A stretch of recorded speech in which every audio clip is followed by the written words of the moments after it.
혹시 요즘 물을 유난히 많이 마시고 계신가요? 갈증이 계속되고 화장실도 자주 가시는데 별로 신경 쓰지 않고 계신 건 아니신가요? 나이가 들면서 자연스럽게 나타나는 현상이라고 생각하실 수도 있습니다. 하지만 이런 증상이 반복된다면 한 번쯤은 의심해 봐야 할 질환이 있습니다. 바로 당뇨병입니다. 당뇨병은 흔히 조용한 살인자라고 불립니다. 왜 이런 무서운 별명이 붙었을까요? 이유는 단순합니다.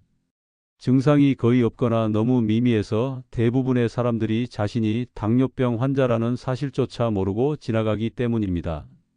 실제로 대한당뇨병학회의 2023년 자료에 따르면 우리나라 30세 이상 성인 6명 중 1명이 당뇨병 환자이며 이 중 절반 가까이는 자신이 당뇨병이라는 사실을 모르고 있다고 합니다. 특히 50대 이상에서는 그 비율이 더 높아집니다. 그런데 이게 왜 문제일까요? 당뇨병은 초기에는 별다른 증상이 없지만 시간이 지나면서 우리 몸 구석구석을 서서히 망가뜨립니다. 혈관이 손상되고 신경이 마비되며 눈이 멀고 신장이 망가지고 심지어 발을 절단해야 하는 상황까지 갈 수 있습니다. 이 모든 일들이 조용히 아무런 경고 없이 진행됩니다. 오늘은 왜 당뇨병이 조용한 살인자라 불리는지, 그리고 우리가 어떻게 이 질환을 조기에 발견하고 예방할 수 있는지에 대해 깊이 있게 말씀드리겠습니다. 끝까지 들어주신다면 여러분의 건강을 지키는 데 큰 도움이 될 것입니다. 특히 마지막 부분에서 말씀드릴 내용은 여러분이 꼭 알아야 할 핵심 정보이니 끝까지 집중해 주시기 바랍니다. 지난해 김모 씨는 62세의 평범한 직장인이었습니다. 특별히 아픈 것도 없었고 건강검진도 몇 년째 미루고 있었습니다.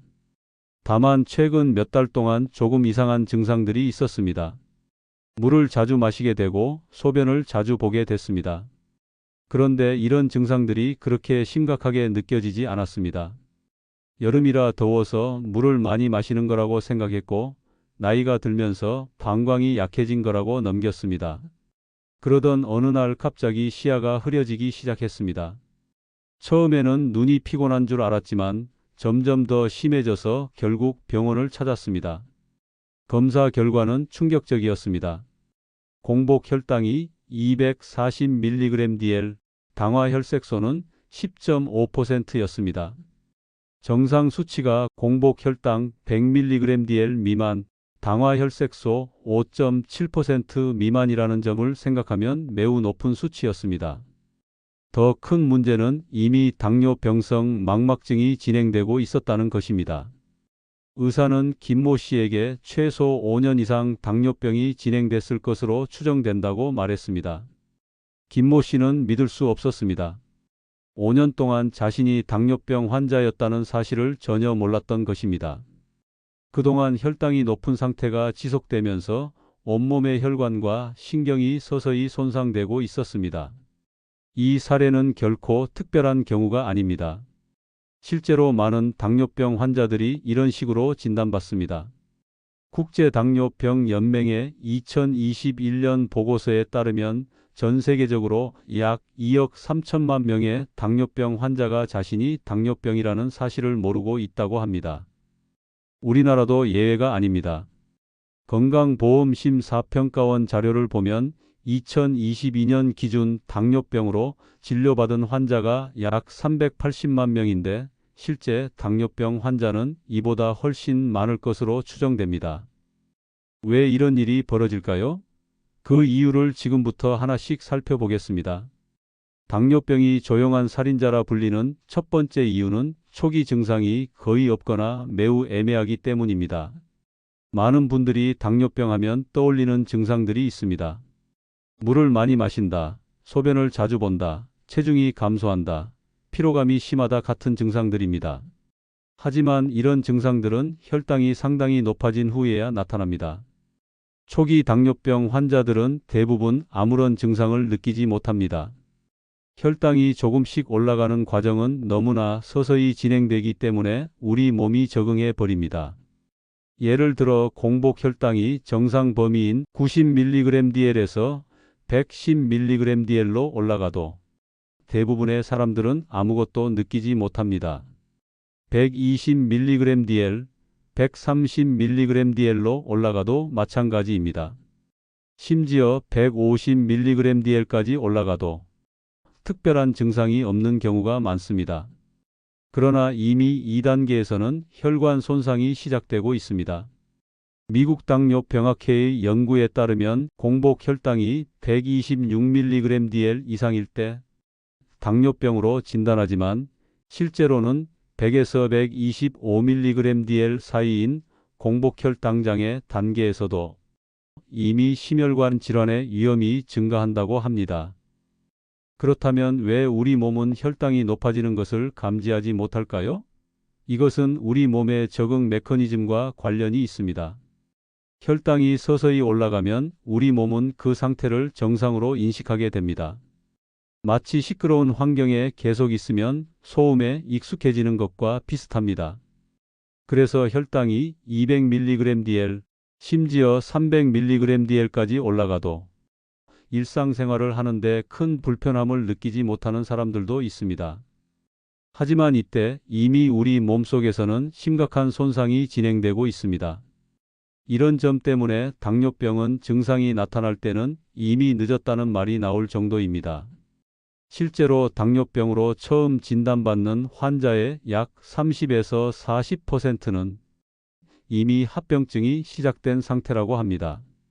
눈의 망막 혈관이 손상되기 시작했거나 신장 기능이 떨어지기 시작했거나 신경 손상으로 인한 저림 증상이 나타나거나 하는 시기입니다.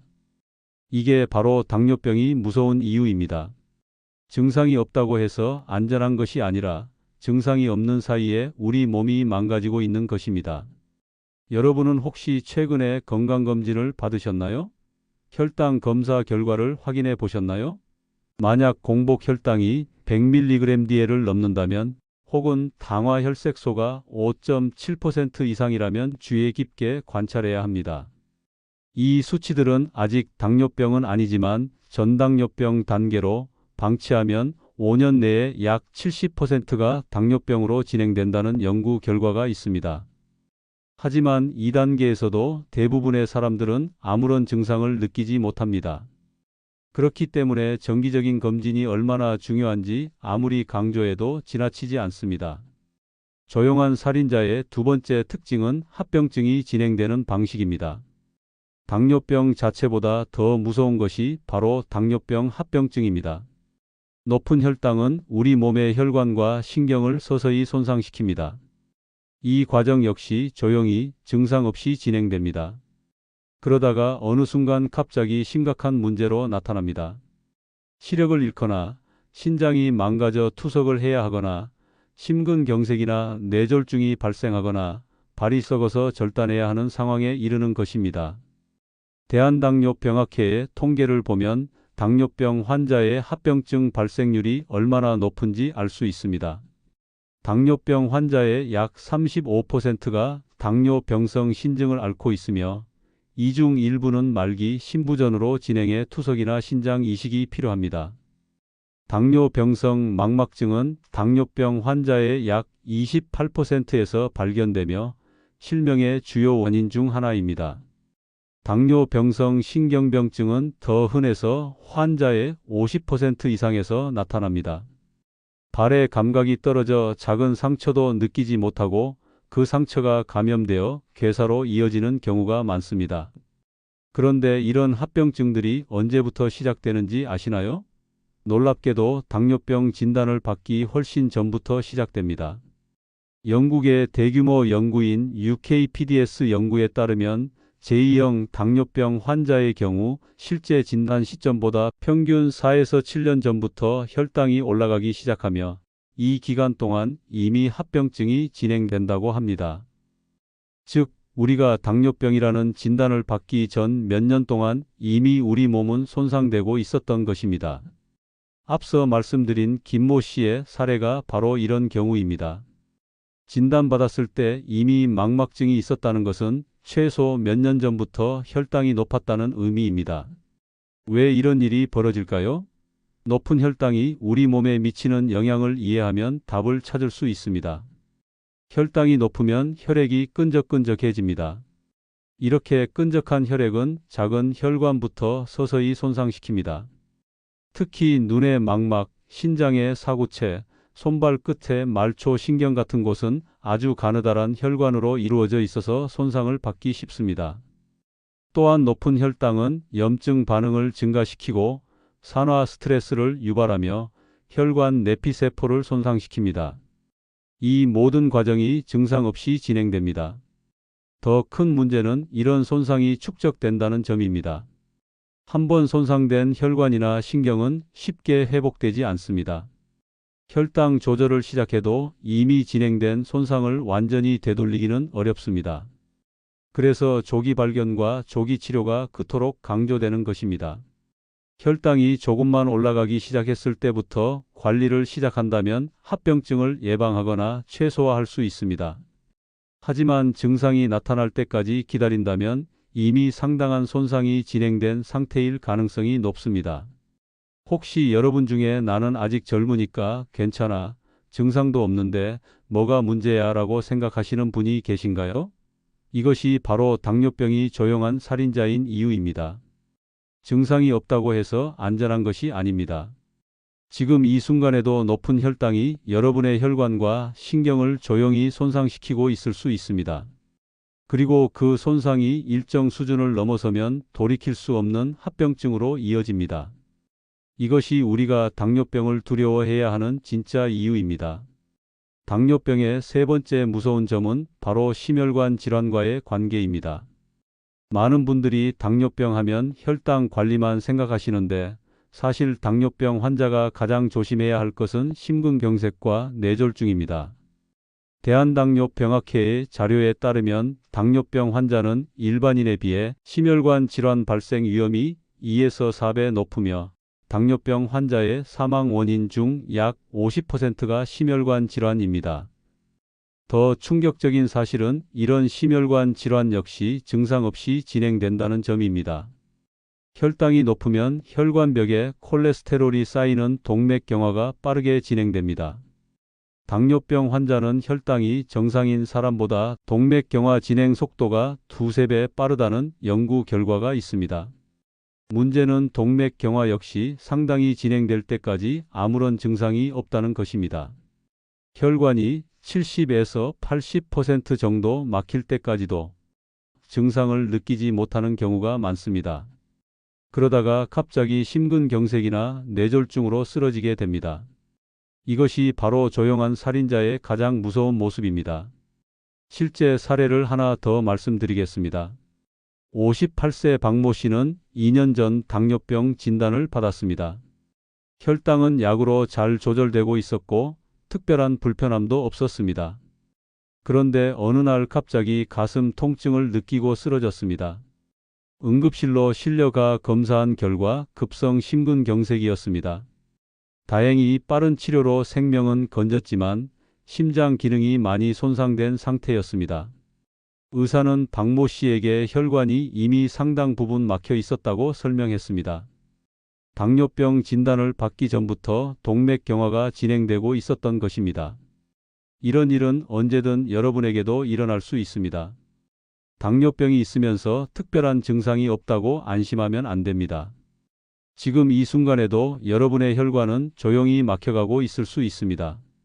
그래서 당뇨병 환자는 혈당 관리뿐만 아니라 혈압, 콜레스테롤, 체중 등을 종합적으로 관리해야 합니다. 하지만 많은 환자들이 이 사실을 모르거나 간과합니다. 혈당만 관리하면 된다고 생각하는 것입니다. 이것이 당뇨병이 조용한 살인자로 불리는 또 다른 이유입니다. 조용한 살인자의 네 번째 특징은 생활 습관과의 밀접한 관련성입니다. 제2형 당뇨병의 대부분은 잘못된 생활 습관에서 시작됩니다. 과식, 운동 부족, 스트레스, 수면 부족 같은 요인들이 수년에 걸쳐 축적되면서 인슐린 저항성을 증가시키고 결국 당뇨병으로 이어집니다. 그런데 이 과정 역시 너무나 서서히 진행되기 때문에 우리가 인식하지 못합니다. 오늘 과식한다고 내일 당뇨병에 걸리는 것이 아니기 때문입니다. 몇 년, 때로는 10년 이상에 걸쳐 서서히 진행됩니다. 대한당뇨병학회의 연구에 따르면 우리나라 당뇨병 환자의 약 90% 이상이 과체중이거나 비만입니다. 특히 복부 비만이 있는 경우 당뇨병 발생 위험이 3배에서 5배 증가합니다. 하지만 체중이 조금씩 느는 것은 자연스러운 노화 과정이라고 생각하고 넘기는 경우가 많습니다. 50대가 되면 20대보다 5에서 10kg 정도 체중이 느는 것이 당연하다고 생각합니다. 그러나 이런 체중 증가가 당뇨병으로 가는 길목이라는 사실을 인식하는 사람은 많지 않습니다. 운동 부족도 마찬가지입니다. 젊었을 때는 활발하게 움직이다가 나이가 들면서 점점 활동량이 줄어듭니다. 이것도 자연스러운 변화라고 생각합니다. 하지만 근육량이 감소하고 신체 활동이 줄어들면 인슐린 감수성이 떨어집니다. 같은 양의 인슐린으로는 혈당을 조절하기 어려워지는 것입니다. 이런 변화가 몇 년에 걸쳐 진행되면서 결국 당뇨병으로 이어집니다. 그런데 이 과정에서 특별한 신호나 경고가 없기 때문에 대부분의 사람들이 알아차리지 못합니다. 여러분은 혹시 10년 전과 지금의 생활 습관을 비교해 보신 적이 있으신가요? 식사량은 어떻게 변했나요? 운동량은 어떤가요? 수면 시간은? 스트레스 수준은? 이런 변화들이 하나하나 모여서 우리 몸의 대사 기능을 서서히 망가뜨립니다. 그리고 어느 순간 당뇨병이라는 진단을 받게 됩니다.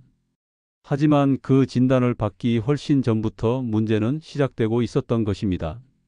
이것이 바로 당뇨병을 예방하기 위해 지금부터, 오늘부터 생활 습관을 바꿔야 하는 이유입니다. 지금까지 당뇨병이 왜 조용한 살인자라 불리는지 그 이유 중 일부를 말씀드렸습니다. 증상이 거의 없다는 점, 합병증이 조용히 진행된다는 점, 심혈관 질환과의 밀접한 관련성, 그리고 생활습관과의 연관성까지 살펴봤습니다. 하지만 이것이 전부가 아닙니다. 당뇨병이 무서운 진짜 이유는 아직 더 남아 있습니다. 다음 내용에서는 당뇨병이 우리 몸에 미치는 더 구체적인 영향과 함께 우리가 놓치기 쉬운 위험 신호들에 대해 말씀드리겠습니다. 그리고 가장 중요한 것은 마지막에 말씀드릴 예방과 관리 방법입니다.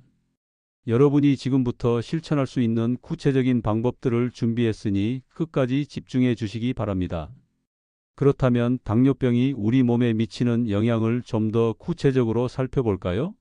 많은 분들이 당뇨병을 단순히 혈당이 높은 질환 정도로만 생각하십니다. 하지만 당뇨병은 우리 몸의 거의 모든 장기와 시스템에 영향을 미치는 전신질환입니다. 그리고 그 영향은 대부분 우리가 느끼지 못하는 사이에 진행됩니다. 이제부터 말씀드릴 내용들은 조금 무섭게 느껴지실 수도 있습니다. 하지만 정확히 알아야 제대로 대비할 수 있습니다. 먼저 눈에 미치는 영향부터 살펴보겠습니다. 당뇨병성 망막증은 전 세계적으로 실명의 주요 원인 중 하나입니다. 대한암과학회의 2022년 통계에 따르면 당뇨병 환자 중 약 28%가 망막증을 갖고 있으며 당뇨병 유병 기간이 15년을 넘으면 그 비율은 50%를 넘어섭니다. 더 놀라운 사실은 당뇨병 진단 당시 이미 망막증이 시작된 환자가 약 21%나 된다는 점입니다. 이것이 의미하는 바는 무엇일까요? 당뇨병 진단을 받기 전부터 이미 눈의 손상이 시작되고 있었다는 것입니다. 망막은 눈 뒤쪽에 위치한 얇은 신경 조직으로 빛을 감지해서 뇌로 신호를 보내는 역할을 합니다. 이 망막에는 아주 가느다란 혈관들이 거미줄처럼 퍼져 있습니다. 높은 혈당은 이 작은 혈관들을 서서히 손상시킵니다. 처음에는 혈관벽이 약해지면서 작은 출혈이 생깁니다. 그 다음에는 혈관이 막히기 시작하고 새로운 비정상적인 혈관들이 자라나기 시작합니다. 이 비정상 혈관들은 매우 약해서 쉽게 터지면서 망막에 출혈을 일으킵니다. 심한 경우 망막이 떨어져 나가는 망막박리까지 발생할 수 있습니다. 그런데 이 모든 과정이 상당히 진행될 때까지 대부분의 환자들은 아무것도 느끼지 못합니다. 시력의 이상을 느낄 때는 이미 상당한 손상이 진행된 상태입니다. 서울대병원 안과의 연구에 따르면 망막증 초기 단계에서는 90% 이상의 환자가 시력 저하를 느끼지 못한다고 합니다. 시력이 떨어졌다고 느낄 때는 이미 중기 이상으로 진행된 경우가 많습니다. 그래서 당뇨병 환자는 시력에 문제가 없더라도 1년에 한 번씩 정기적으로 안과 검진을 받아야 합니다. 하지만 많은 환자들이 이 권고를 따르지 않습니다. 증상이 없으니 괜찮다고 생각하는 것입니다. 신장에 미치는 영향은 어떨까요? 당뇨병성 신증은 말기 신부전의 가장 흔한 원인입니다.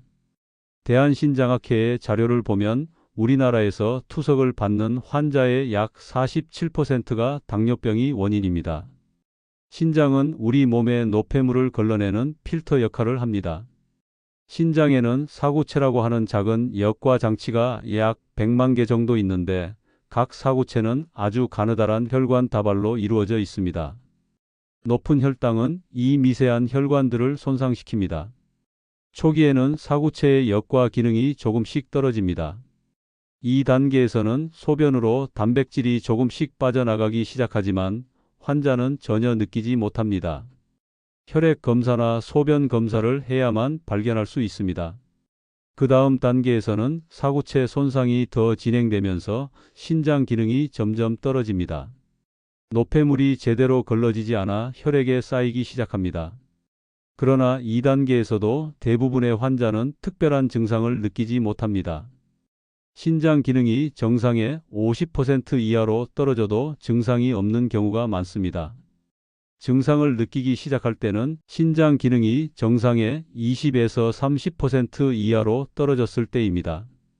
이때가 되면 피로감, 식욕 부진, 메스꺼움, 부종 같은 증상이 나타납니다. 하지만 이미 2단계에서는 신장 기능을 회복시키기가 매우 어렵습니다.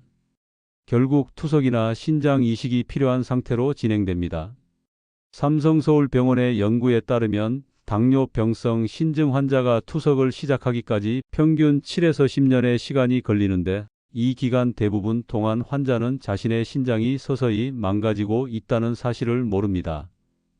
여러분 중에 혹시 최근 건강검진에서 단백뇨가 나왔다는 말을 들으신 분이 계신가요? 혹은 신장 기능 검사에서 사구체 역화율이 조금 낮게 나왔다는 이야기를 들으신 분이 계신가요? 이런 신호들을 절대 가볍게 넘기시면 안 됩니다. 이것은 신장이 보내는 조용한 경고입니다. 지금 당장 적극적으로 관리를 시작하면 진행을 늦추거나 멈출 수 있지만 방치하면 돌이킬 수 없는 상태로 악화됩니다. 신경계에 미치는 영향도 매우 심각합니다. 당뇨병성 신경병증은 당뇨병의 가장 흔한 합병증 중 하나로 당뇨병 환자의 50% 이상에서 나타납니다. 높은 혈당은 말초신경을 손상시킵니다. 특히 발과 다리의 감각신경이 가장 먼저 영향을 받습니다. 초기에는 발끝이 약간 저리거나 감각이 둔해지는 정도입니다. 많은 분들이 이런 증상을 혈액순환이 안 좋아서 그런가 보다 하고 넘깁니다. 나이가 들면 자연스럽게 나타나는 현상이라고 생각하는 것입니다. 하지만 이것은 자연스러운 노화가 아닙니다. 당뇨병으로 인한 신경 손상의 초기 신호입니다. 대한당뇨병학회의 연구에 따르면 저린 증상이나 감각 이상이 처음 나타난 후 적절한 치료를 받지 않으면 5년 내에 약 60%가 심각한 신경병증으로 진행한다고 합니다. 신경병증이 진행되면 발의 감각이 완전히 사라집니다. 작은 상처나 물집이 생겨도 느끼지 못하고 그 상처가 감염되어 궤양으로 발전합니다. 당뇨병 환자의 발 궤양은 치료가 매우 어렵고 심한 경우 괴사가 진행되어 발을 절단해야 하는 상황까지 갑니다. 실제로 우리나라에서 매년 약 2,000명 이상의 당뇨병 환자가 발을 절단한다는 통계가 있습니다. 이것은 하루 평균 5, 6명이 발을 잃는다는 의미입니다. 더 안타까운 것은 이런 비극적인 결과의 대부분이 예방 가능했다는 점입니다. 초기에 혈당을 잘 관리하고 발을 잘 관찰하고 작은 상처도 빨리 치료했다면 대부분 막을 수 있었던 일입니다. 하지만 초기 증상을 무시하고 작은 상처를 방치하고 감각이 둔해진 것을 대수롭지 않게 생각한 결과입니다. 자율신경계도 영향을 받습니다. 자율신경은 우리가 의식하지 않아도 자동으로 작동하는 신경계로 심장 박동, 혈압 조절, 소화, 땀 분비 같은 기능을 담당합니다. 당뇨병으로 자율신경이 손상되면 다양한 문제가 생깁니다. 기립성 저혈압이 생겨 갑자기 일어날 때 어지럽고 쓰러질 것 같은 느낌이 듭니다. 위장 운동이 저하되어 소화가 잘 안 되고 복부 팽만감이 생깁니다. 방광 기능이 떨어져 소변을 제대로 보지 못하거나 요실금이 생깁니다. 남성의 경우 발기부전이 생기기도 합니다. 이런 증상들은 하나하나 따로 보면 당뇨병과 관련이 없어 보입니다. 소화불량은 위장 문제로, 어지럼증은 귀 문제나 빈혈로, 발기부전은 나이 탓으로 생각하기 쉽습니다. 하지만 이 모든 것이 당뇨병성 자율신경병증의 증상일 수 있습니다. 서울 아산병원의 연구에 따르면 당뇨병 유병 기간이 10년을 넘는 환자의 약 40%가 어떤 형태로든 자율신경병증을 갖고 있다고 합니다. 그런데 이 중 절반 이상은 자신이 자율신경병증이 있다는 사실을 모르고 있습니다. 뇌에 미치는 영향도 간과할 수 없습니다.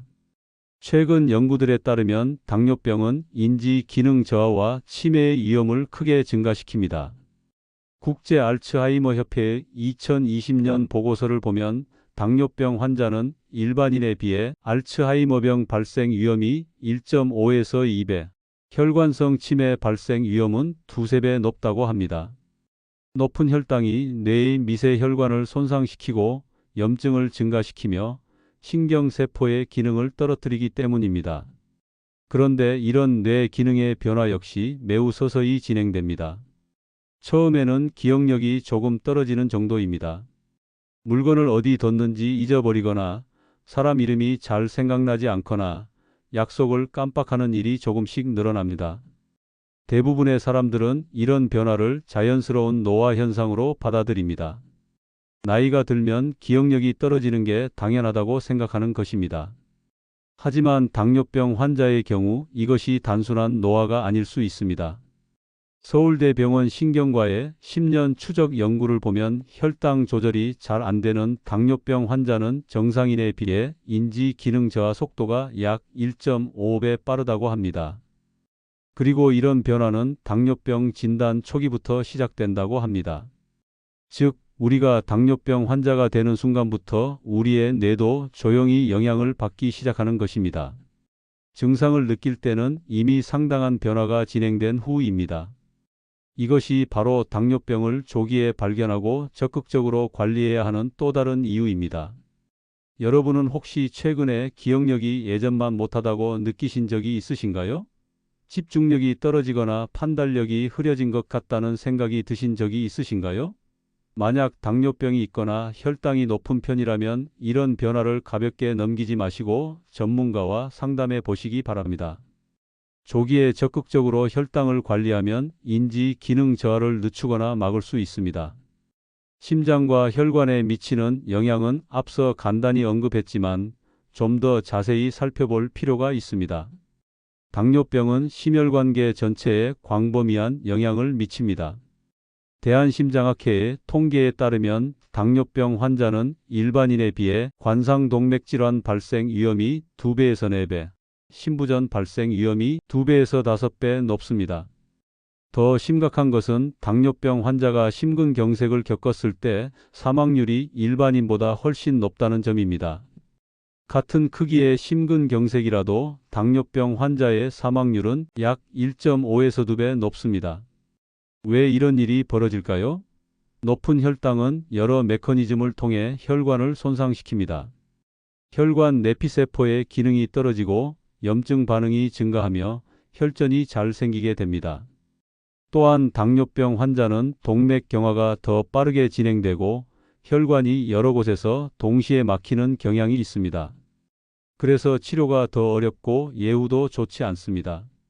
서울대병원 심장내과의 연구를 보면 당뇨병 환자의 관상동맥질환은 진단 당시 이미 여러 혈관이 동시에 막혀 있는 경우가 많다고 합니다. 더 무서운 사실은 당뇨병 환자의 심근경색은 무증상 심근경색인 경우가 많다는 점입니다. 일반적으로 심근경색이 오면 극심한 가슴 통증이 생깁니다. 그래서 즉시 응급실로 가게 되고 빠른 치료를 받을 수 있습니다. 하지만 당뇨병 환자는 신경병증 때문에 통증을 제대로 느끼지 못하는 경우가 있습니다. 심근경색이 와도 약한 불편감 정도만 느끼거나 심지어 아무 증상도 느끼지 못하고 지나가는 경우가 있습니다. 이것을 무증상 심근경색이라고 합니다. 대한당뇨병학회의 자료에 따르면 당뇨병 환자의 심근경색 중 약 20에서 30%가 무증상 또는 비전형적인 증상으로 나타난다고 합니다. 환자는 심근경색이 왔다는 사실조차 모르고 지나갑니다. 나중에 정기검진에서 심전도 이상이 발견되거나 심부전 증상이 나타나서 검사해 보니 과거에 심근경색이 있었던 것으로 확인되는 경우가 많습니다. 이렇게 치료 시기를 놓치면 심장 기능이 크게 손상되고 심부전이나 부정맥 같은 합병증이 생길 위험이 높아집니다. 혈관 건강이 또 다른 지표인 말초혈관 질환도 당뇨병 환자에게 흔합니다. 다리로 가는 혈관이 막히는 질환으로 심한 경우 다리로 가는 혈류가 차단되어 조직이 괴사되고 절단해야 하는 상황까지 갑니다. 당뇨병 환자는 일반인에 비해 말초혈관 질환 발생 위험이 3-4배 높습니다. 초기에는 걸을 때 종아리가 아프고 쥐가 나는 증상이 나타납니다. 하지만 많은 사람들이 이것을 근육통이나 노화로 인한 현상으로 생각하고 넘깁니다. 계속 방치하면 가만히 있어도 다리가 아프게 되고 결국 궤양이 생기고 괴사로 진행됩니다. 간에 미치는 영향도 최근 주목받고 있습니다. 당뇨병 환자는 비알코올성 지방간 질환의 발생 위험이 매우 높습니다. 대한간학회의 연구에 따르면 제2형 당뇨병 환자의 약 70%가 지방간을 갖고 있다고 합니다. 지방간은 초기에는 증상이 전혀 없지만 시간이 지나면서 간염, 간경화, 심지어 간암으로까지 진행될 수 있습니다. 특히 당뇨병이 동반된 지방간은 진행 속도가 더 빠르고 예후도 좋지 않습니다. 서울 아산병원의 20년 추적 연구를 보면 당뇨병이 있는 지방간 환자는 당뇨병이 없는 지방간 환자에 비해 간경화로 진행할 위험이 약 2배 높다고 합니다. 면역 기능도 영향을 받습니다. 높은 혈당은 백혈구의 기능을 떨어뜨려 감염에 대한 저항력을 약화시킵니다. 당뇨병 환자는 일반인에 비해 각종 감염성 질환에 걸릴 위험이 높고 감염이 되면 더 심하게 진행되며 치료도 더 어렵습니다. 특히 폐렴, 요로감염, 피부감염, 치주질환 같은 것들이 흔합니다. 코로나19 팬데믹 동안 당뇨병 환자의 중증 진행률과 사망률이 일반인보다 훨씬 높았던 것도 이런 이유 때문입니다. 지금까지 말씀드린 내용들을 정리해보면 당뇨병은 단순히 혈당이 높은 질환이 아니라 우리 몸 전체를 서서히 망가뜨리는 전신질환이라는 것을 알 수 있습니다. 눈, 신장, 신경, 심장, 혈관, 뇌, 간, 면역 시스템 등 우리 몸의 거의 모든 부분이 영향을 받습니다. 그리고 이 모든 변화가 증상 없이 조용히 진행됩니다. 이것이 바로 당뇨병을 조용한 살인자라고 부르는 이유입니다. 그렇다면 우리는 어떻게 이런 위험을 조기에 발견할 수 있을까요? 증상이 없는데 어떻게 알 수 있을까요?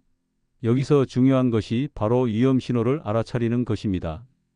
당뇨병이나 전당뇨병 상태에서도 주의 깊게 관찰하면 몇 가지 신호들을 발견할 수 있습니다. 이 신호들은 매우 미묘하고 일상적인 것처럼 보이기 때문에 대부분의 사람들이 놓치고 지나갑니다. 하지만 이것을 알아차리고 조기에 대응하면 당뇨병으로 진행되는 것을 막거나 늦출 수 있습니다. 첫 번째 신호는 갈증과 소변량의 변화입니다. 물을 유난히 많이 마시게 되고 소변을 자주 보게 됩니다. 특히 밤에 소변 때문에 여러 번 깨는 경우가 있습니다. 많은 분들이 이것을 나이가 들어서 자연스럽게 나타나는 현상이라고 생각합니다. 하지만 갑자기 이런 증상이 생겼거나 점점 심해진다면 혈당 검사를 받아보시는 것이 좋습니다. 대한당뇨병학회의 가이드라인에 따르면 하루 소변량이 2.5리터 이상이거나 하루 물 섭취량이 3리터 이상이면 당뇨병을 의심해 봐야 한다고 합니다. 두 번째 신호는 설명할 수 없는 체중 변화입니다. 식사량은 그대로인데 체중이 빠지는 경우 당뇨병을 의심해 볼 수 있습니다.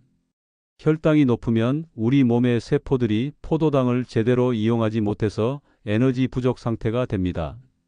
그러면 몸은 지방과 근육을 분해해서 에너지를 만들기 시작합니다. 그래서 체중이 감소하는 것입니다. 반대로 체중이 계속 늘어나는 것도 문제입니다. 특히 복부 비만이 심해지는 경우 인슐린 저항성이 증가하고 있다는 신호일 수 있습니다. 세 번째 신호는 피로감입니다. 충분히 쉬어도 피곤하고 기운이 없고 집중력이 떨어지는 증상이 계속됩니다.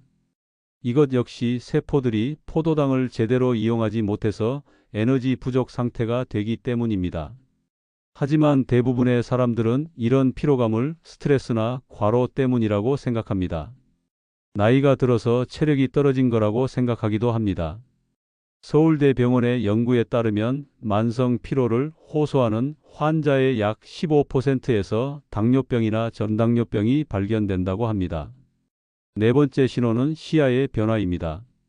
갑자기 시력이 떨어지거나 사물이 흐릿하게 보이거나 눈앞에 날파리 같은 것이 떠다니는 것처럼 보이는 증상이 나타날 수 있습니다. 높은 혈당이 눈의 수정체를 부풀게 만들어 굴절 이상을 일으키기 때문입니다. 또는 이미 망막증이 시작된 것일 수도 있습니다. 그런데 많은 사람들이 이것을 단순히 노안이 온 거라고 생각하고 넘깁니다. 하지만 시력 변화가 갑자기 생겼거나 빠르게 진행된다면 반드시 안과 검진과 함께 혈당 검사를 받아보셔야 합니다. 다섯 번째 신호는 상처 회복의 지연입니다. 작은 상처나 멍이 잘 낫지 않고 오래 갑니다. 높은 혈당이 혈액순환을 방해하고 면역 기능을 떨어뜨리기 때문입니다. 특히 발에 생긴 상처가 잘 낫지 않는다면 주의해야 합니다. 피부 감염이 자주 생기거나 무좀이 잘 낫지 않는 것도 신호가 될 수 있습니다. 대한피부과학회의 자료를 보면 난치성 피부 감염 환자의 약 20%에서 당뇨병이 발견된다고 합니다. 여섯 번째 신호는 손발의 저림이나 감각 이상입니다. 발끝이나 손끝이 저리거나 타는 듯한 느낌이 들거나 감각이 둔해지는 증상이 나타날 수 있습니다. 처음에는 가끔 나타나다가 점점 빈도가 늘어나고 증상도 심해집니다. 밤에 더 심해지는 경향이 있습니다. 많은 분들이 이것을 혈액순환 문제나 단순한 신경통으로 생각합니다. 하지만 이것은 당뇨병성 신경병증의 초기 신호일 수 있습니다. 삼성서울병원 신경과의 연구에 따르면 원인 불명의 말초 신경병증 환자를 검사해 보면 약 30%에서 당뇨병이나 전당뇨병이 발견된다고 합니다. 일곱 번째 신호는 잦은 감염입니다. 감기에 자주 걸리거나 방광염이나 지렴이 반복되거나 잇몸이 자주 붓고 피가 나는 경우가 있습니다. 높은 혈당이 면역 기능을 떨어뜨리고 세균이 번식하기 좋은 환경을 만들기 때문입니다. 특히 여성의 경우 지렴이 반복된다면 혈당 검사를 받아보는 것이 좋습니다. 또한 치주 질환이 잘 낫지 않거나 계속 재발한다면 당뇨병을 의심해 볼 필요가 있습니다. 대한치주과학회의 연구를 보면 중증 치주 질환 환자의 약 25%가 당뇨병 환자이며 이 중 상당수는 자신이 당뇨병이라는 사실을 모르고 있었다고 합니다. 여덟 번째 신호는 피부의 변화입니다. 목이나 겨드랑이, 사타구니 같은 부위의 피부가 검게 변하고 두꺼워지는 흑색 가시세포증이라는 증상이 나타날 수 있습니다. 이것은 인슐린 저항성이 높아졌다는 신호입니다. 또한 피부가 건조하고 가려운 증상이 지속되거나 피부에 반점이나 물집이 자주 생기는 것도 당뇨병의 신호일 수 있습니다. 발에 굳은 살이나 티눈이 자주 생기고 잘 낫지 않는 것도 주의해야 할 신호입니다. 아홉 번째 신호는 배고픔의 증가입니다. 밥을 먹어도 금방 배가 고프고 특히 단 음식이 자꾸 당깁니다.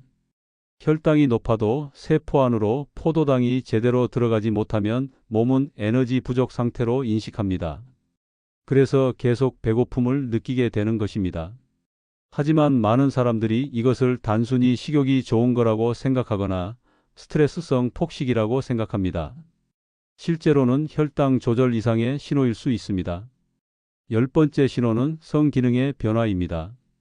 남성의 경우 발기부전이 생기거나 성욕이 감소할 수 있습니다. 여성의 경우 질건조증이나 성교통이 나타날 수 있습니다. 당뇨병은 혈관과 신경을 손상시켜 성기능에 영향을 미칩니다. 대한비뇨의학회의 통계를 보면 발기부전 환자의 약 35에서 50%가 당뇨병을 갖고 있다고 합니다. 그런데 많은 분들이 이런 증상을 나이 때문이라고 생각하고 혈당 검사를 받지 않습니다. 이런 신호들 중 하나라도 있다면 반드시 혈당 검사를 받아보시기 바랍니다. 특히 여러 가지 신호가 동시에 나타난다면 더욱 주의해야 합니다. 하지만 여기서 강조하고 싶은 것은 이런 신호조차 없는 경우가 많다는 점입니다. 아무런 증상도 신호도 없이 조용히 진행되는 경우가 대부분입니다. 그래서 증상이 없어도 정기적인 검진이 절대적으로 중요합니다. 그렇다면 누가 당뇨병 검진을 받아야 할까요? 대한당뇨병학회의 가이드라인에 따르면 다음과 같은 경우 정기적인 혈당 검사가 권장됩니다. 첫째, 40세 이상 모든 성인은 1년에 한 번씩 혈당 검사를 받아야 합니다. 둘째, 비만이거나 과체중인 경우 나이와 관계없이 검사가 필요합니다. 특히 체질량 지수가 25 이상이거나 허리둘레가 남성 90cm, 여성 85cm 이상이면 위험합니다. 셋째, 가족 중에 당뇨병 환자가 있는 경우입니다. 부모나 형제 자매 중 당뇨병 환자가 있으면 당뇨병 발생 위험이 2배에서 6배 증가합니다. 넷째, 고혈압이나 고지혈증이 있는 경우입니다. 이런 대사 질환들은 서로 연관되어 있어서 하나가 있으면 다른 것도 생길 위험이 높습니다. 다섯째, 임신성 당뇨병을 경험했거나 4kg 이상의 큰 아기를 낳은 경험이 있는 여성입니다.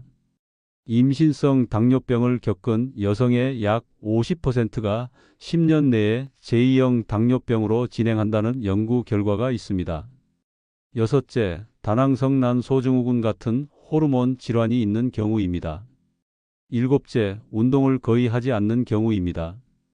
여덟째, 심혈관 질환의 병력이 있는 경우입니다. 이 중 하나라도 해당된다면 정기적으로 혈당 검사를 받으셔야 합니다. 혈당 검사는 간단합니다. 공복 혈당 검사는 8시간 이상, 금식 후 혈액을 채취해서 측정합니다. 정상은 100mg/dl 미만, 공복 혈당장애는 100에서 125mg/dl, 당뇨병은 126mg/dl 이상입니다. 당화혈색소 검사는 금식이 필요 없고 최근 2~3개월간이 평균 혈당을 반영합니다. 정상은 5.7% 미만, 전당뇨병은 5.7에서 6.4%, 당뇨병은 6.5% 이상입니다. 여러분은 혹시 마지막으로 혈당 검사를 받은 게 언제인지 기억하시나요? 1년 이상 검사를 받지 않으셨다면 이제 받아보실 때가 됐습니다. 검사를 받는 것이 두렵다고 미루시면 안 됩니다. 모르고 있는 것이 더 위험합니다. 조기에 발견하면 생활습관 개선만으로도 충분히 관리할 수 있지만 늦게 발견하면 평생 약을 먹어야 하고 합병증의 위험도 높아집니다. 그런데 많은 분들이 검사 결과를 제대로 이해하지 못하고 넘어가는 경우가 있습니다. 예를 들어 공복 혈당이 105mg/dl로 나왔다고 합시다. 당뇨병 진단 기준인 126mg/dl보다 낮으니까 괜찮다고 생각하고 넘어갑니다. 하지만 이것은 이미 공복 혈당 장애로 전당뇨병 상태입니다. 지금부터 적극적으로 관리하지 않으면 5년 내에 당뇨병으로 진행할 가능성이 매우 높습니다. 연세대병원의 연구에 따르면 공복 혈당 장애가 있는 사람 중 생활습관 개선을 하지 않은 경우 5년 내 당뇨병 진행률이 약 70%에 달한다고 합니다. 당화혈색소도 마찬가지입니다. 5.9%로 나왔다면 아직 당뇨병은 아니지만 이미 위험 구간에 들어선 것입니다. 정상 범위 상한선인 5.7%를 넘었다는 것은 최근 몇 달간 혈당이 계속 높았다는 의미입니다. 지금부터 관리를 시작해야 합니다. 하지만 많은 분들이 아직 당뇨병은 아니니까 괜찮겠지라고 생각하고 방치합니다. 이것이 바로 조용한 살인자가 우리를 무너뜨리는 방식입니다.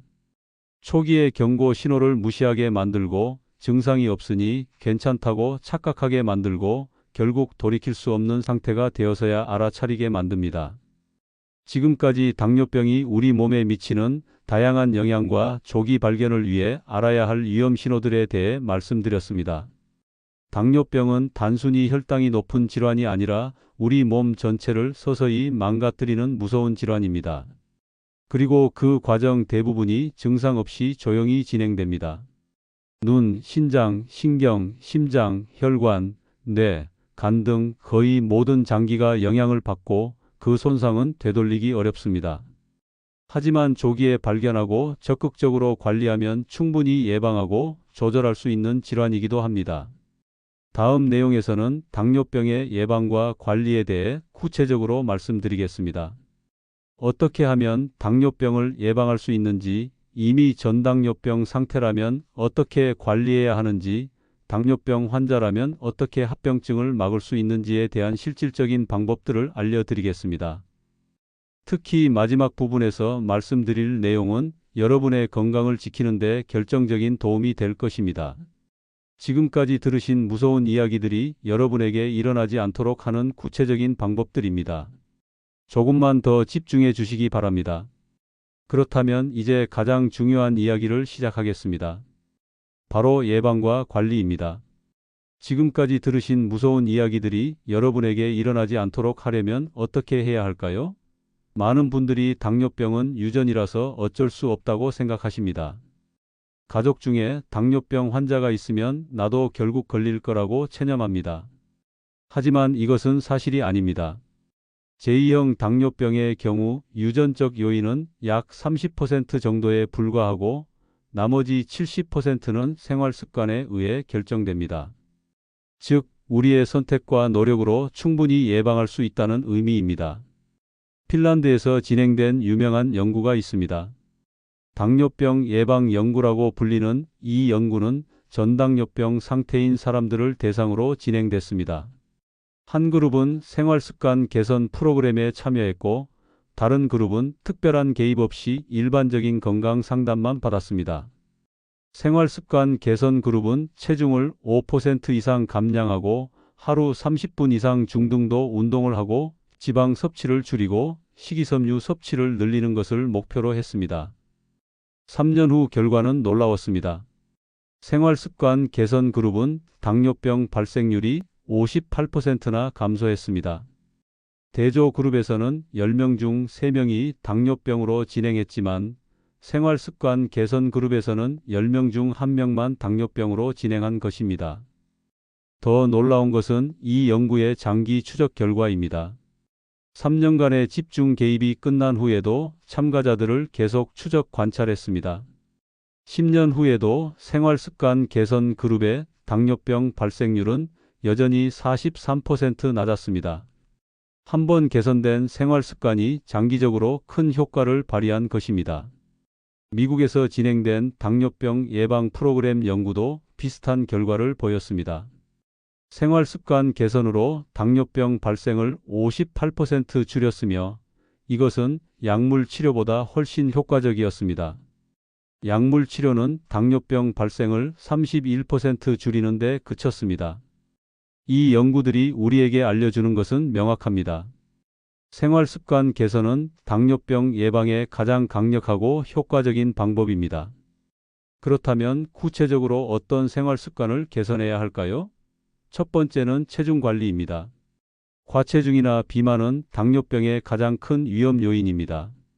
대한비만학회의 자료에 따르면 체질량 지수가 25를 넘으면 당뇨병 위험이 2배, 30을 넘으면 5배 이상 증가합니다. 하지만 여기서 중요한 것은 엄청난 체중 감량이 필요한 것은 아니라는 점입니다. 현재 체중의 5에서 7%만 감량해도 당뇨병 위험을 크게 줄일 수 있습니다. 예를 들어 체중이 70kg인 사람이라면 3.5에서 5kg만 빼도 충분합니다. 80kg인 사람은 4에서 5.5kg입니다. 이 정도는 3에서 6개월 동안 꾸준히 노력하면 충분히 달성 가능한 목표입니다.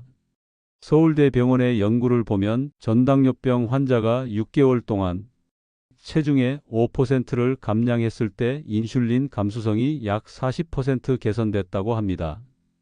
혈당 조절 능력이 크게 좋아진 것입니다.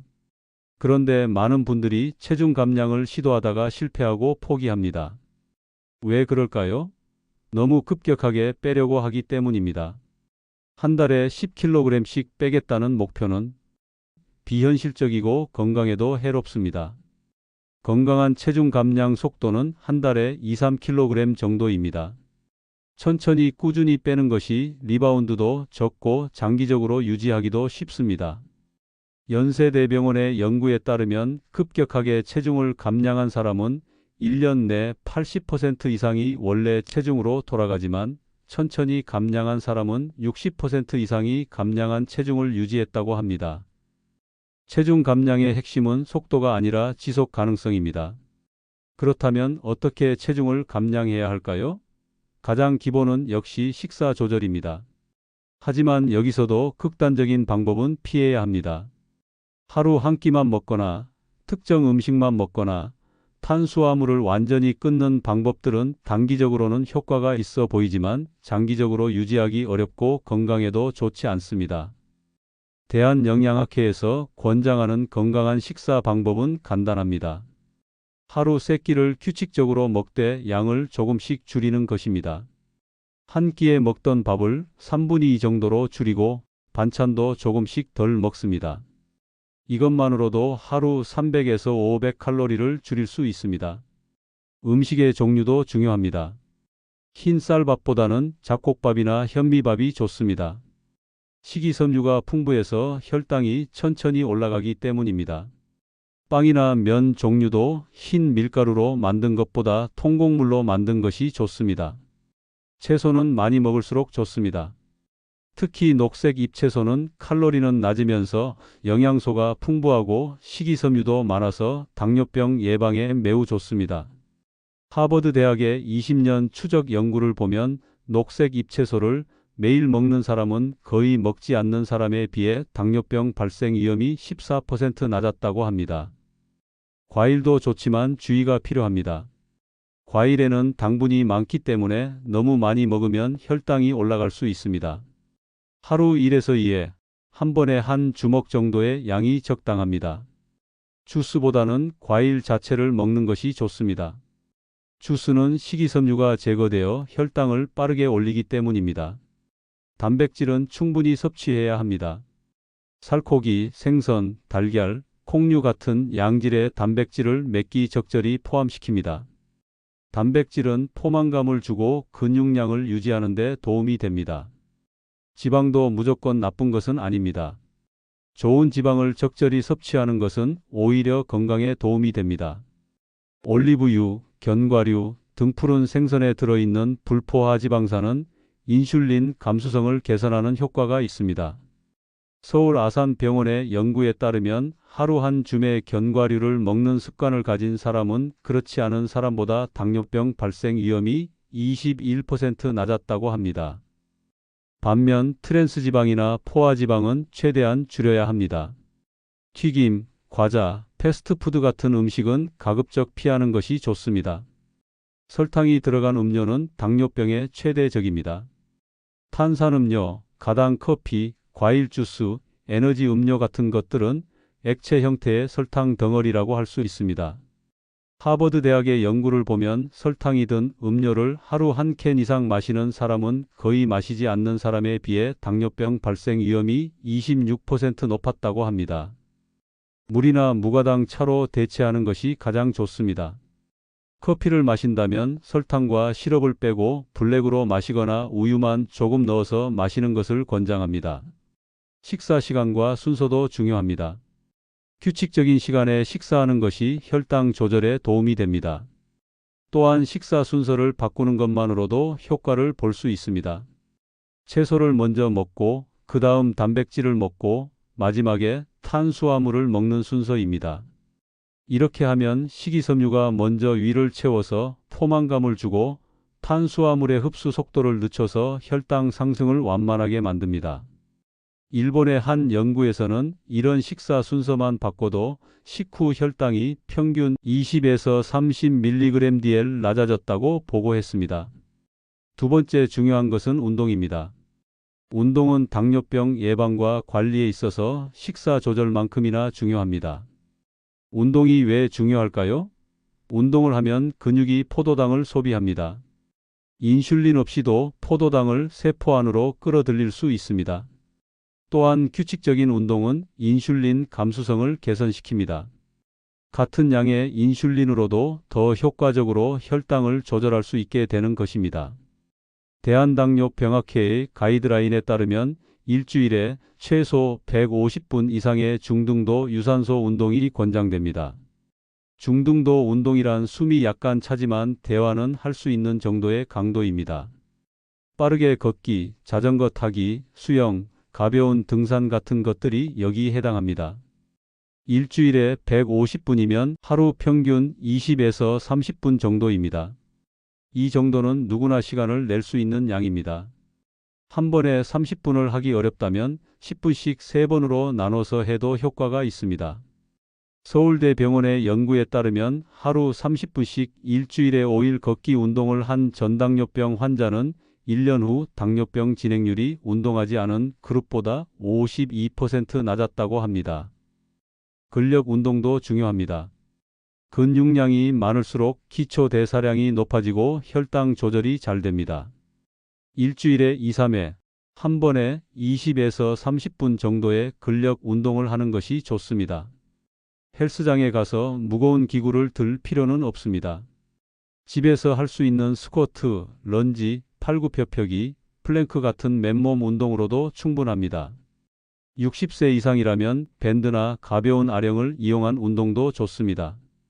연세대병원의 연구를 보면 근력 운동을 규칙적으로 한 노인 당뇨병 환자는 유산소 운동만 한 그룹보다 혈당 조절이 더 좋았다고 합니다.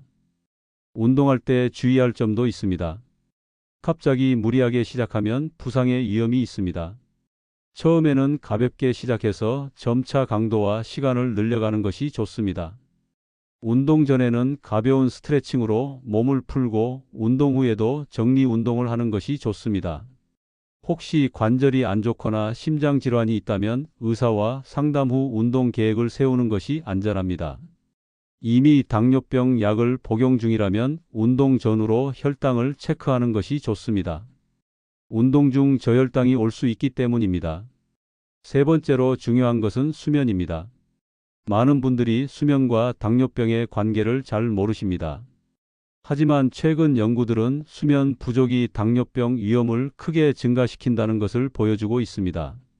하버드 대학의 연구에 따르면 하루 6시간 미만으로 자는 사람은 7에서 8시간 자는 사람에 비해 당뇨병 위험이 28% 높았습니다. 반대로 9시간 이상 자는 것도 좋지 않아서 당뇨병 위험이 48% 증가했습니다. 적절한 수면 시간은 하루 7에서 8시간입니다. 왜 수면이 중요할까요?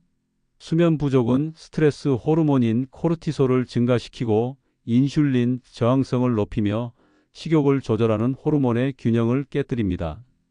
잠을 제대로 못 자면 다음날 배가 더 고프고 특히 단 음식이 당기게 됩니다. 또한 피곤해서 활동량도 줄어듭니다. 이 모든 것이 당뇨병 위험을 높입니다. 삼성서울병원의 연구를 보면 수면의 질이 나쁜 사람은 질이 좋은 사람보다 공복 혈당이 평균 8mg/dl 높았다고 합니다. 수면 무호흡증도 주의해야 합니다. 자다가 숨이 막히는 증상으로 비만한 사람에게 흔합니다. 수면 무호흡증이 있으면 깊은 잠을 자지 못하고 혈중 산소 농도가 떨어지며 스트레스 호르몬이 증가합니다. 대한수면학회의 자료에 따르면 수면 무호흡증 환자의 약 50%가 당뇨병을 갖고 있거나 전당뇨병 상태라고 합니다. 코를 심하게 골거나 자다가 숨이 막히거나 낮에 졸음이 심하다면 수면 무호흡증을 의심해보고 검사를 받아보는 것이 좋습니다. 네 번째는 스트레스 관리입니다. 만성적인 스트레스는 코르티솔이라는 호르몬을 지속적으로 분비시킵니다. 코르티솔은 혈당을 올리고 인슐린 저항성을 증가시킵니다. 장기적으로 높은 스트레스 상태에 있으면 당뇨병 위험이 높아집니다. 서울대병원의 연구에 따르면 직장에서 높은 스트레스를 받는 사람은 그렇지 않은 사람보다 당뇨병 발생 위험이 45% 높았다고 합니다. 스트레스를 완전히 없앨 수는 없지만 관리하는 방법을 배울 수 있습니다. 명상이나 심호흡, 요가 같은 이완 기법들이 도움이 됩니다. 하루 10분만 투자해도 스트레스 호르몬 수치를 낮출 수 있습니다. 취미 생활을 갖는 것도 좋습니다.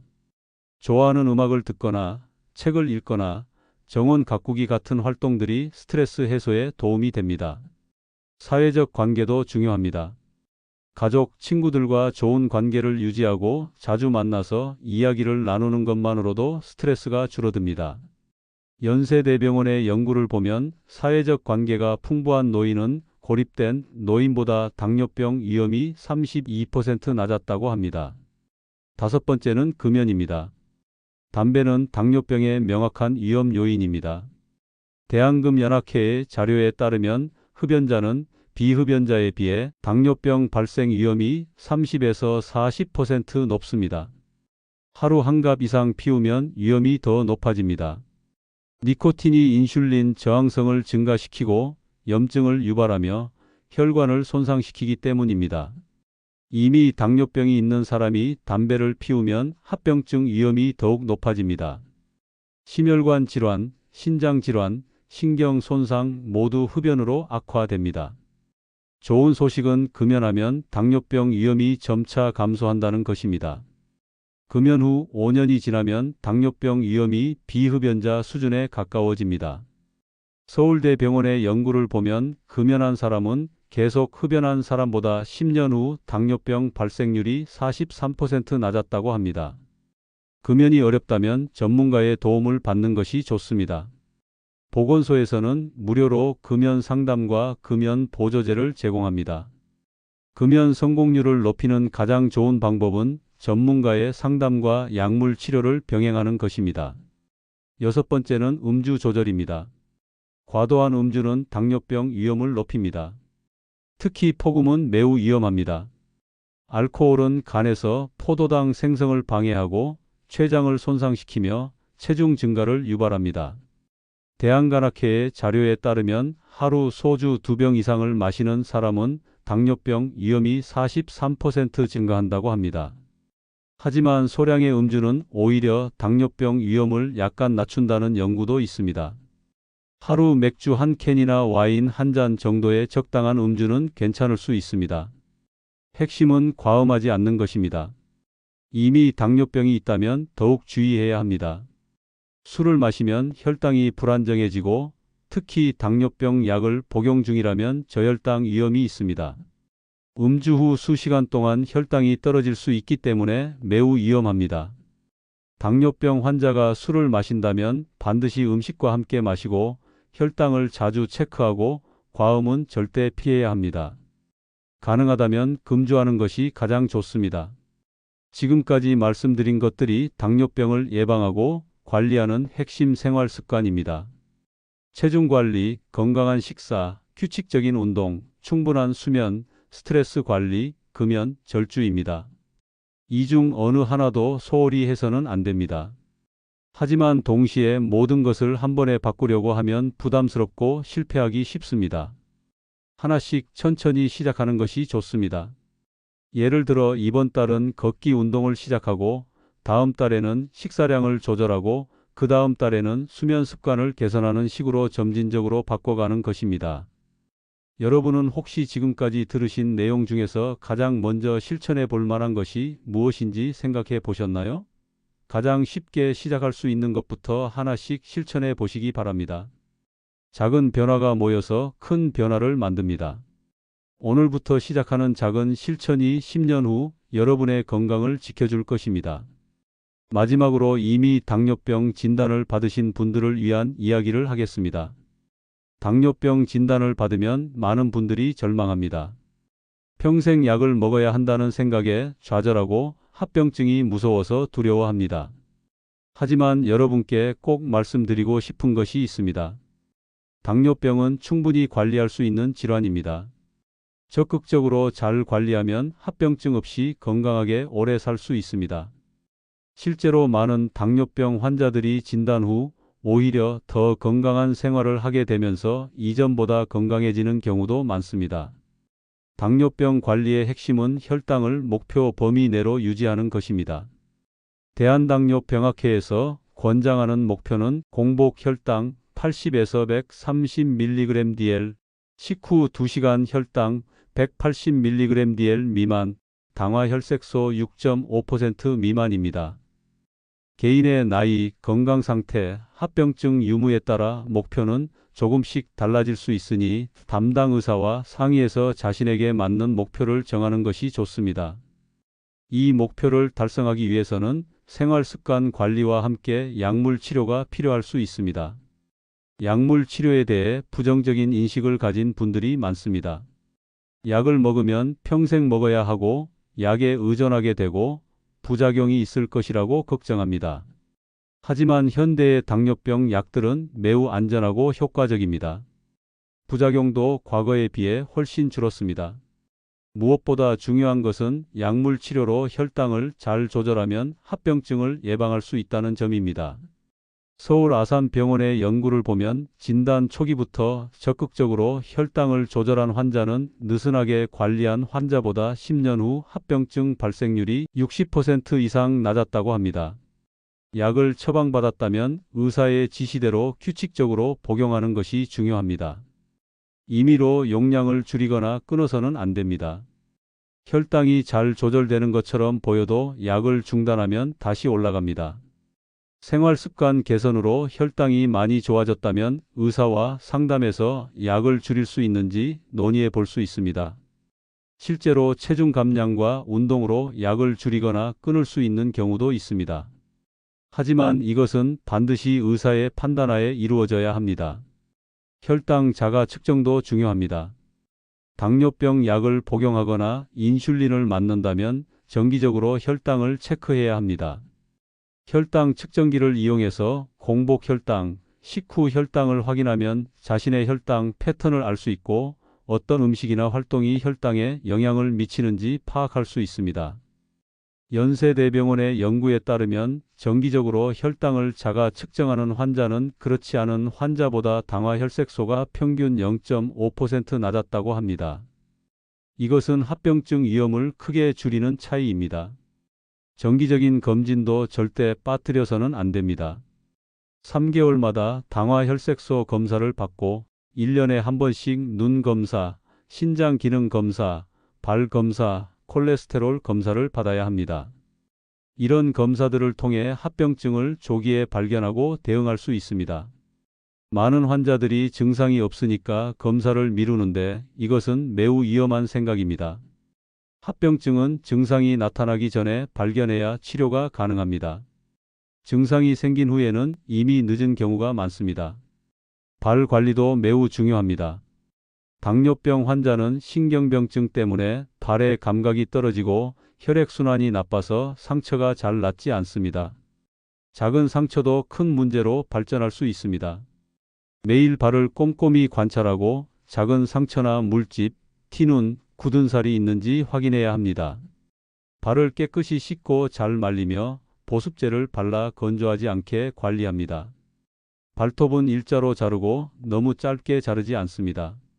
맨발로 다니지 말고 편한 신발을 신습니다. 새 신발은 처음에 짧은 시간만 신다가 점차 늘려갑니다.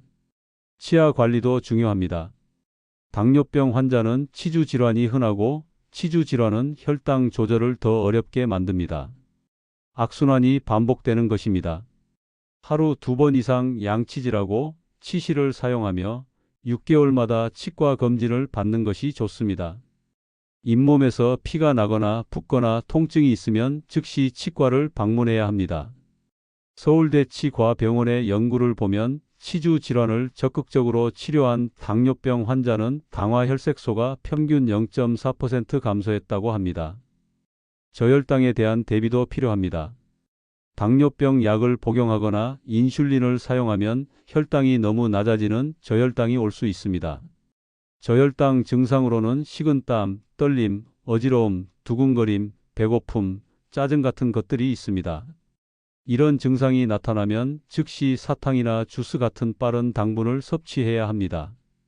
외출할 때는 항상 사탕이나 초콜릿을 가지고 다니는 것이 안전합니다. 심한 저혈당은 의식을 잃을 수도 있어서 매우 위험합니다. 가족들도 당뇨병 관리에 함께 참여하는 것이 좋습니다. 가족의 지지와 격려는 당뇨병 관리에 큰 힘이 됩니다. 함께 건강한 식사를 하고 함께 운동하고 힘들 때 서로 의지할 수 있다면 관리가 훨씬 쉬워집니다. 대한당뇨병학회의 연구에 따르면 가족의 지지가 높은 환자는 그렇지 않은 환자보다 당화혈색소가 평균 0.6% 낮고 합병증 발생률도 낮았다고 합니다. 당뇨병은 환자 혼자만의 문제가 아니라 가족 모두가 함께 관리해야 하는 질환입니다. 당뇨병 교육 프로그램에 참여하는 것도 큰 도움이 됩니다. 많은 병원에서 당뇨병 환자를 위한 교육 프로그램을 운영하고 있습니다. 당뇨병에 대한 올바른 지식을 배우고 식사관리법, 운동법, 혈당 측정법 같은 실질적인 기술을 익힐 수 있습니다. 또한 같은 처지의 다른 환자들을 만나면서 정서적 지지도 받을 수 있습니다. 삼성서울병원의 연구를 보면 당뇨병 교육 프로그램에 참여한 환자는 참여하지 않은 환자보다 1년 후 당화혈색소가 평균 0.8% 낮았고 자가 관리 능력도 훨씬 높았다고 합니다. 당뇨병이 있어도 여행이나 외식을 즐길 수 있습니다. 다만 조금 더 신경 써야 할 부분들이 있습니다. 여행할 때는 충분한 양의 약을 챙기고 혈당 측정기와 저혈당 대비 간식을 가져갑니다. 시차가 있는 곳으로 여행한다면 약 복용 시간을 어떻게 조절할지 미리 의사와 상담합니다. 외식할 때는 메뉴를 신중히 선택하고 양을 조절하며 가능하다면 식후에 가볍게 걷는 것이 좋습니다. 당뇨병이 있다고 해서 삶의 질을 포기할 필요는 없습니다. 조금만 더 신경 쓰면 충분히 즐겁고 활기찬 생활을 할 수 있습니다. 지금까지 당뇨병이 왜 조용한 살인자라 불리는지 그리고 어떻게 예방하고 관리할 수 있는지에 대해 자세히 말씀드렸습니다. 당뇨병은 증상 없이 조용히 진행되면서 우리 몸 구석구석을 망가뜨리는 무서운 질환입니다. 하지만 조기에 발견하고 적극적으로 관리하면 충분히 예방하고 조절할 수 있는 질환이기도 합니다. 핵심은 증상이 없어도 정기적으로 검진을 받고 위험 신호를 놓치지 않으며 건강한 생활 습관을 실천하는 것입니다. 오늘 말씀드린 내용을 간단히 정리해 보겠습니다. 당뇨병은 초기 증상이 거의 없어서 많은 사람들이 자신이 당뇨병이라는 사실조차 모르고 지냅니다. 우리나라 당뇨병 환자의 절반 가까이가 진단을 받지 못한 상태입니다. 증상이 없는 사이에 합병증이 조용히 진행되어 눈, 신장, 신경, 심장, 혈관, 뇌 등 전신에 손상을 일으킵니다. 많은 경우 합병증이 나타나서야 당뇨병을 진단받는데 이때는 이미 상당한 손상이 진행된 상태입니다. 하지만 희망적인 소식도 있습니다. 생활습관 개선만으로도 당뇨병 발생을 58%나 줄일 수 있습니다. 체중을 5에서 7%만 감량해도 큰 효과가 있습니다. 규칙적인 운동, 건강한 식사, 충분한 수면, 스트레스 관리, 금연, 절주 같은 생활 습관들이 당뇨병을 예방하는 가장 강력한 무기입니다. 이미 당뇨병이 있다면 적극적인 혈당 관리로 합병증을 예방할 수 있습니다. 약물 치료를 두려워하지 말고 정기적인 검진을 받고 혈당을 자주 체크하며 발과 치아를 잘 관리하는 것이 중요합니다. 여러분께 당부드리고 싶은 것은 오늘부터 바로 실천하시라는 것입니다.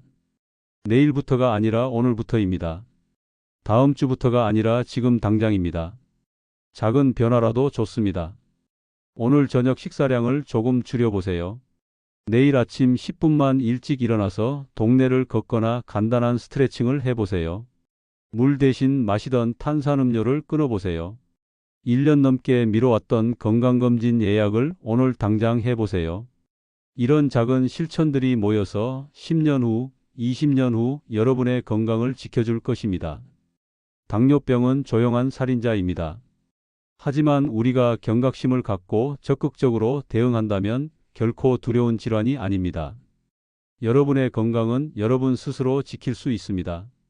증상이 없다고 안심하지 마시고 정기적인 검진으로 조기에 발견하고 건강한 생활 습관으로 예방하고 이미 당뇨병이 있다면 적극적으로 관리하시기 바랍니다. 여러분의 소중한 가족들을 위해서라도 건강을 지켜주세요. 저는 한결같은 마음으로 어르신들의 건강을 위해 노력하고 있습니다. 여러분이 건강하고 행복한 노후를 보내실 수 있도록 앞으로도 계속해서 신뢰할 수 있는 건강 정보를 전달하겠습니다. 어려운 의학 용어를 쉽게 풀어서 설명하고 일상에서 바로 실천할 수 있는 구체적인 방법들을 알려드리겠습니다. 여러분의 건강이 곧 저의 기쁨입니다. 영상이 도움이 되셨다면 구독과 좋아요로 응원해 주세요. 꾸준히 건강 정보를 전달하는 힘이 됩니다. 여러분의 작은 관심이 더 많은 어르신들에게 유익한 정보를 전할 수 있게 해줍니다.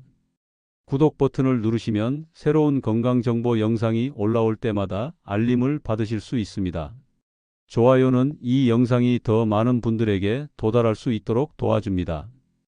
혹시 주변에 당뇨병이 걱정되시는 분들이 계시다면 이 영상을 공유해 주세요. 가족이나 친구 중에 혈당이 높거나 당뇨병 가족력이 있거나 생활 습관이 좋지 않은 분들이 있다면 함께 보시면 좋겠습니다. 당뇨병은 조기 발견과 예방이 가장 중요합니다. 한 사람이라도 더 이 정보를 알고 건강을 지킬 수 있다면 그것만으로도 이 영상의 가치는 충분합니다. 마지막으로 다시 한번 강조합니다. 증상이 없어도 정기적인 검진을 받으세요. 40세 이상이라면 1년에 한 번은 꼭 혈당 검사를 받으시기 바랍니다. 비만이거나 가족력이 있다면 더 자주 검사하세요. 건강한 생활 습관을 오늘부터 실천하세요. 완벽하지 않아도 괜찮습니다. 작은 변화라도 시작하는 것이 중요합니다. 당뇨병이 있다면 적극적으로 관리하세요. 혈당을 잘 조절하면 합병증 없이 건강하게 오래 사실 수 있습니다. 여러분 모두 건강하시고 행복한 하루하루를 보내시기를 진심으로 바랍니다. 당뇨병이라는 조용한 살인자가 여러분의 건강을 위협하지 못하도록 오늘 배우신 내용을 꼭 실천해 주시기 바랍니다. 여러분의 건강한 미래를 응원합니다. 감사합니다.